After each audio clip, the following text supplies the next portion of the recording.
Judy Shaw for NYSE Floor Talk. Joining me today, I have a very special guest, Robert Eskridge. He is the Director of Government Affairs at Intercontinental Exchange.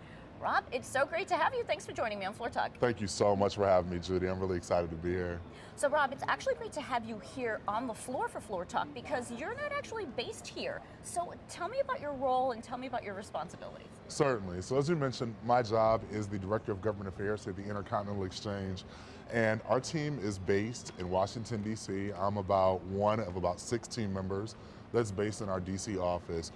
Essentially, my job is to serve as the advocate or mediator, so to speak, in between our exchanges, our trade lines of business here at the Intercontinental Exchange, and those elected federal officials in Washington, D.C. We're talking about all 3 branches of government we have touch points with. So for me, when I'm thinking about my job and how to effectively work on behalf of ICE and our businesses and our listed companies here, I'm thinking about 3 things. I'm thinking about relationships, I'm thinking about legislation, and I'm thinking about messaging. So those 3 things are super high level and super important for me to be an effective advocate for our company here at ICE. So Rob, you've had a very interesting career. Tell me about it. Certainly. So I started my career off as an interning prosecutor for the International Criminal Tribunal for the former Yugoslavia, and I was based in the Netherlands. I was working on the Milosevic case. So I decided to move back to the States after about a year working there. I was in private practice, and I really realized that I wanted to have touch points in government, and I wanted to work for government. So a friend of mine who was running for Attorney General for the state of Ohio gave me an opportunity where I was able to serve within the solicitor's office and serve as an assistant solicitor, an assistant attorney general for the state of Ohio. I served for 4 Ohio attorneys generals under my tenure there, and before I transitioned my career into the DC federal side. Moved to DC. For about 10 years, I worked on the House Ethics Committee as a nonpartisan counsel, essentially working on behalf and advocating for members and their staffers, working with them so they can essentially follow the rules before they actually break the rules, so helping them understand the rules of the House and the Senate, working with members, developing relationships, etc. One relationship developed really specially for me, and that was one with Congressman Al Green, who's my former boss. I'm his former chief of staff, where I served with him for about 2 years in the House of Representatives, worked on very interesting cadre of issues. He's a senior member of the Financial Services Committee, so that really allowed me to get my hands deep into the issues that we work here at ICE. So. Wow, what a career, Rob. So now here's another very interesting thing.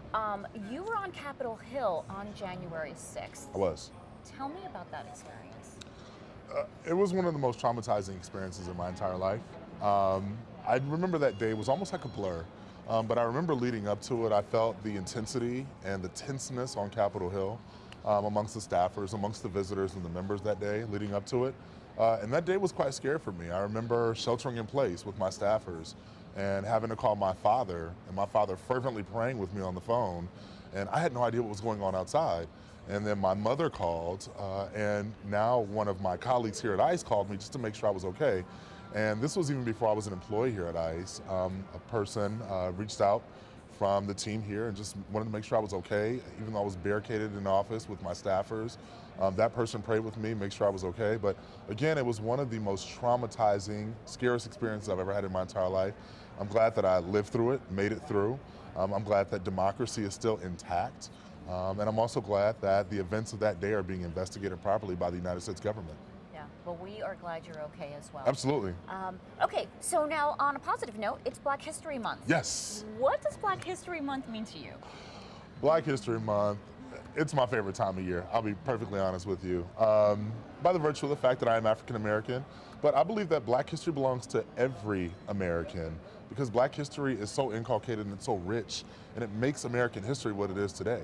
I think for this entire month, I find myself in positions where I'm thanking Black people for their service and thanking them for what they've done for the country and in the country, particularly Black women. I know that I've talked to you several times about my mother and a lot of the Black women that have mentored me throughout the years. So for me, this is just an opportunity, as I think it should be for every American, to really look back at the advances and the accomplishments and the contributions of all African Americans in this country. Oh, wonderful. All right, so Rob, now last week we had FedEx here with Yes. many HBCUs. Yes. Morehouse was one of them. Now, Morehouse is your alma mater. Yes, it is. So It is. tell me, It what is. was it like being at Morehouse?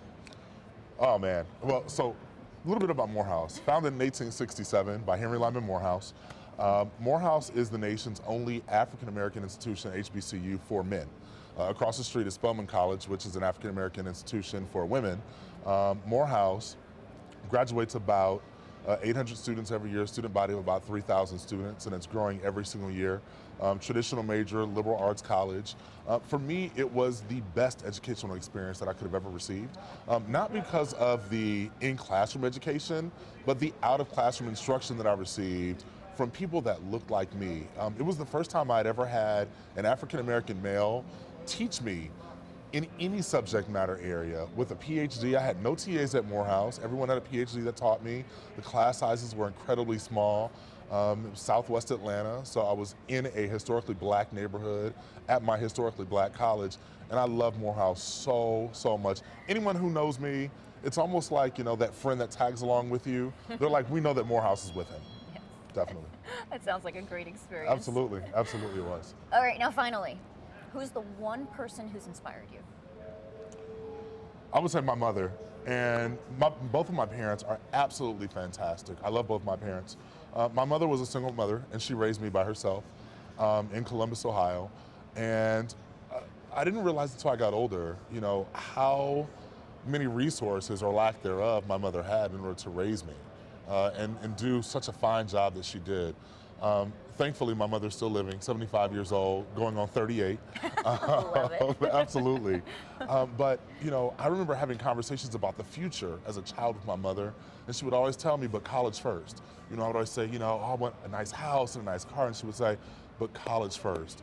And my grandmother would reinforce that. My grandmother, who was from Georgia, she would always say, I want you to go to that school in Georgia that Dr. King went to on that red clay hill. And she was talking about Morehouse. Wow. And not only did I make that dream of hers come to fruition, but also my mother, keeping with that tradition, that pride of our family of doing the best that you can be.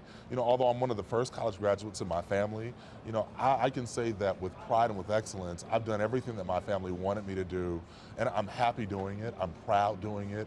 I'm serving our country. I'm serving our business here at ICE and the New York Stock Exchange. And I'm so blessed to be from a family like that.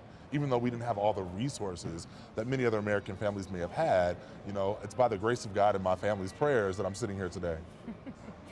All right, Rob, it's been wonderful to get to know you. Keep up the good work. Thank you so much. Thank you. I really appreciate that. Thanks for joining me on Floor Talk. Indeed. Thank you.